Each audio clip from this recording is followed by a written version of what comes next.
Hi dudes, I got another flashlight here. I got off of temu.com or on the Temu out. It's a pretty good little flashlight. It's got the wide beam and the narrow beam. It's got the flashing. Got the work light, little work light that you can check stuff underneath your car, check your oil or something like that.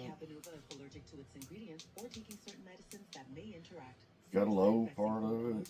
Then it's got the flashers, just in case you break down on the side of the road or something. Warn people that you're on the side of the road, since people don't know how to get over and slow down. That's going to want to run you over. But all together, it's a pretty good little flashlight. Got a little belt clip on it. Clip it on your side. But yeah, I like it. I think I don't forget how much it costs, like a couple $. It wasn't that much. You get two of them. Or I got two of them. So. But yeah, it's pretty nice. Thank y'all for watching. Have a good day. If you liked the video, comment, rate, and subscribe. And if y'all got anything off Temu or anywhere, just put it in the comments of what y'all got. Thank y'all.